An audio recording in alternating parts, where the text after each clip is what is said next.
деген жерлерге көше баштап, Тасбөгеттен ел кеткеннен кейін өзі ел кеткен тірлік белгілі болады ғой елден.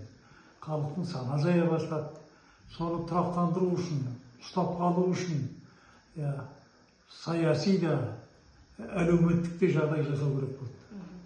Сол жұмыстардың көзін тауып, жасаған жағдайда ғана халық тұрақтанатын, тірлік болғаннан кейін күнделікті көшені аралау, үлкен ақсақалдармен сөйлесу, тұрғындармен сөйлесу, не алдыңғы кезекте істеуіміз қажет екенін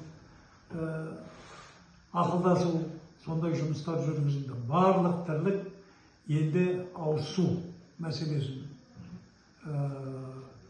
келтіру керек болды. Ол үшін сол жылдары жарияланған 5 миллион ақш долларының жұмысы грант жарияланды, Жапонияның гранты. Осы қатарда сол Жапонияның бірінші қатысшысы мен эксперттері келіп тексерді, құжаттарымыз тексерді. Сонымен қатар Жапонияның несі келді, посолы келді, елшісі Алматыда тұрады. Сонымен осы мына өзім сияқты осы бетпе-бет отырып сөйлесіп, құжаттарымызды көрсетіп, оларда әптен неден өткен нәрсе деген келіп, бірақ сол жылдары Астана,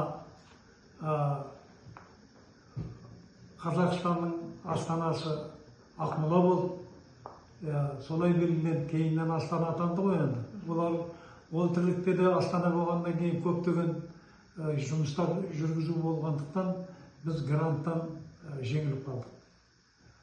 Сөйтіп, енді оның жолын қалай толтырамыз деп жүрген кезімізде, Бердібек деген мелиоратор азамат депутат еді, осы қатардан соған өтініш айтып, сол біраз таныс тамырменен жұмыстап, Ряпсов деген ол кезде жаңағы су комитетінің төрағасы бартығын, сонымен жақсы 1 миллиард 700 миллион теңгенің жұмысын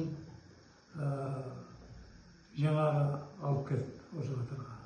Сонымен 53 шақырым ауыз су желісі, 30 шақырым кәріз желісі осы тірліктер салынды осы қатарға. Соның рағатын осы уақытқа шейін осы халық көріп келе жатыр. Сонымен қатар өндіріс тірліктер, мына кәсіпкерлікті дамыту, кіші кәсіпкерлікті, үлкен орта кәсіпкерлікті ең тиімді жолы сол болатын болды. Халықтың әл-ауқатын көтеру, мәдениетті көтеру, сонымен қатар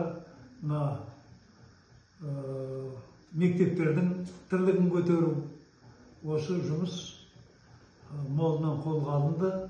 Нәтижесі енді қазір бар. Мектеп салынды, жаңадан 2 мектеп салынды. 257 мектеп, 178 мектеп. Қазір тұрғындардың саны көбейді. 12-15 мыңға дейін құлдырап кеткен тұрғындардың саны қазір 33 мың болды Тасбөгеттің өзінде. Дәл қазір. Бұл үлкен жетістік деп халық тұрғындардың тұрақтануына қатты жұмыс істеді. Менен кейін де, мен зейнетке шыққаннан кейін де осы келген әкімдер соны жалғастырып келе жатыр осы уақытқа шейін. Сондай жұмыстар атқарылды. Бір сұрағына